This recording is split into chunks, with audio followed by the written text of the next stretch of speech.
अस्सलामुअलैकुम वरहमतुल्लाहि वबरकातुहू। इत्तेहाद न्यूज़ में आप सभी का खैर मकदम है। आज का मौजू एक और बेहद संजीदा मौजू कह सकते हैं, क्योंकि रियासत कर्नाटक में अब जातीय जनगणना कास्ट सेंसस जात की मर्दमशुमारी इसी हफ्ते से शुरू होने वाली है। बहरहाल अब इसे सियासी तौर पर भी देखा जा रहा है। अब जाति की मर्दमशुमारी को लेकर पहले से तनाव और बहस देखी जा रही थी, लिहाजा अब इस पर अमल करने का वक्त भी आया हुआ। पर बात अफसोसनाक तब लगने लगी जब मुसलमानों को लेकर मस्जिद के इमाम भी ऐलान करने लगे कि रिलीजन मजहब इस्लाम कास्ट यानी जात की जगह पर मुसलमान लिखना है। लेकिन अब बात को और आगे बढ़ाते हुए यह कहा गया कि कॉलम नंबर 10 ज़ैली जात यानी सब कास्ट की जगह पर अपनी बिरादरी का नाम लिखा जाए। पर क्या बतौर मुसलमान ये सही है? मैंने पहले भी कहा है कि मैं कोई इल्मी माहिर नहीं हूं, पर मुझे ये तमाम बातें मुसलमानों की तकसीम की साजिश लगने लगी है। और जब मस्जिद के इमाम इस बात का ऐलान करने लगे तो शायद ठीक ही होगा कहा जाए, तो फिर कहीं गलत तो नहीं है। पर मेरे नबी का फरमान आखिरी खुतबा, और जब कोई मुसलमान बनता है तो क्या इसकी कोई सब कास्ट भी हो सकती है? बहरहाल उत्तर भारत में इस बात को लेकर पहले भी बहस देखी जा चुकी है, और खासकर भाजपा या फिरका परस्त इस बात पर जोर देते रहे कि मुसलमानों में भी ऊंच नीच है, जात को लेकर इनमें भी तकसीम है, लिहाजा पहले ही मसलकों में बटे मुसलमान क्या अब सब कास्ट में भी बढ़ जाएंगे, या फिर कारोबार या नौकरी के बिना पर इसलिए बांटा जाएगा क्योंकि पसमानदा है और हुकूमतों से कुछ फायदा हासिल कर सके।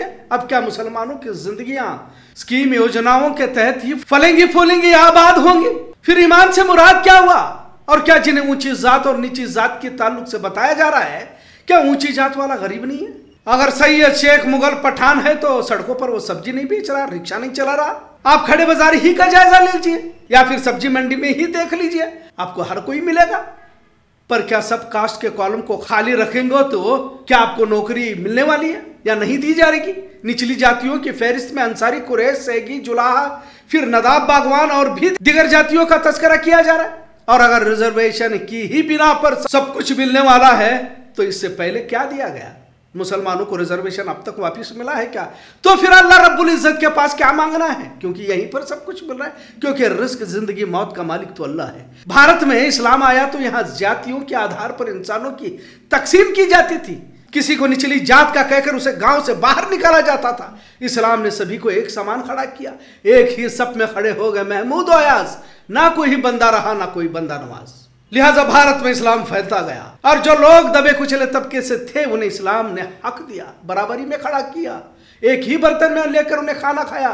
नबी का आखिरी खुतबा भी यही पैगाम देता है। दुनिया भर में इस्लाम फैला तो किसी की रिजर्वेशन और पसमंदा होने की बुनियाद पर नहीं, बल्कि इज्जत अल्लाह ने दी और दुनिया का बादशाह भी बनाया। इसी भारत में मुसलमानों ने 800 साल हुकूमत की है और अब जाकर मस्जिदों से ऐलान किया जा रहा है कि अपनी बिरादरी, अपनी तिजारत, अपने कारोबार को दर्ज कराकर अपने आप को उम्मत से अलग कर हुकूमतों से योजनाओं का, स्कीमों का फायदा लिया जाए।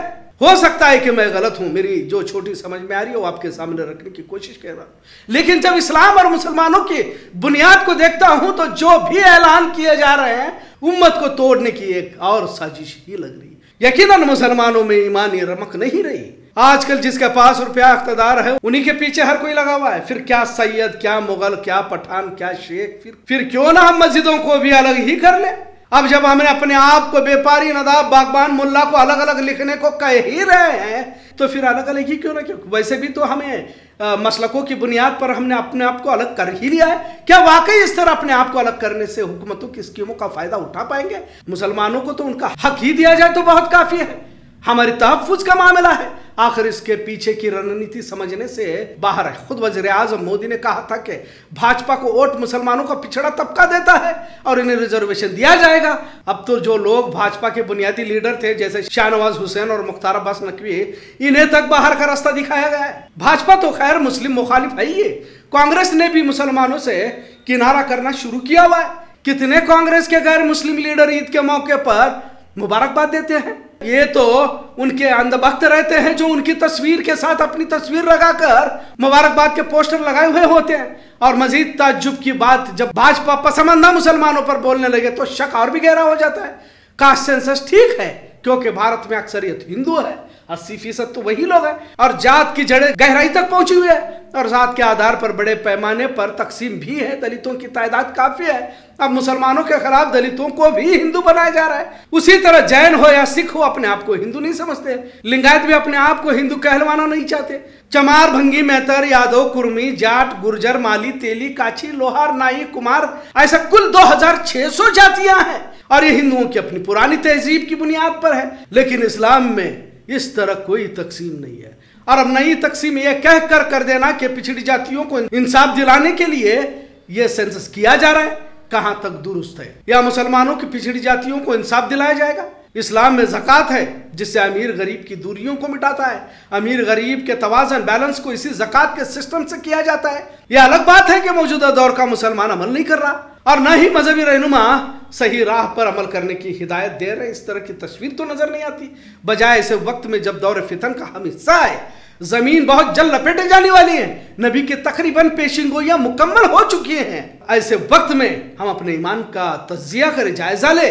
आखिरत को संवारने के बजाय रिजर्वेशन के जरिए क्या फायदा लिया जा सकता है, या बच्चों का बेहतर मुस्तकबिल संवारने के लिए उम्मत की तकसीम की जाए। मतलब और कितने टुकड़ों में हम बंटना चाहते हैं। यकीनन 72 फिरके होंगे, लेकिन क्या हम उसकी वजह बन जाए? मान भी लिया जाए कि अपने मफाद के लिए या फिर हुकूमत स्कीम योजनाओं के लिए एक दूसरे से अलग अलग होकर तंजीम इदारे करते रहे, तो क्या वाकई फायदा होगा? क्या इससे पहले मुसलमानों को लेकर इसी मुल्क में रिजर्वेशन नहीं था जिसे रद्द किया गया? कहां वापस दिया गया? कर्नाटक की ही तो बात ली जाए, 2B रिजर्वेशन मिल गया क्या?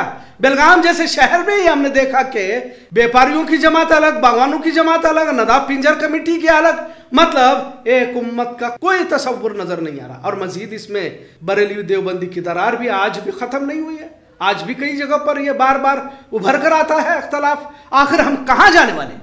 और जिस नबी ने आखिरी खुतबा देते हुए कहा था कि किसी काले को किसी गोरे पर फजीलत नहीं है, किसी अरबी को गैर अरबी पर फजीलत नहीं है, इंसानों के हुकूक और सभी को बराबर का हक देने की बात कही गई।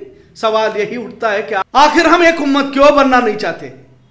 अल्लामा इकबाल ने कहा कि मनफात एक है, इस कौम का नुकसान भी एक ही सबका नबी, दीन भी, ईमान भी एक हर में पाक भी, अल्लाह भी, कुरान भी कुछ बड़ी बात थी होते जो मुसलमान भी। आज का मौजूद आपको कैसा लगा, इस पर जरूर कमेंट करें। इत्तेहाद न्यूज़ देखने के लिए शुक्रिया। अल्लाह हाफिज।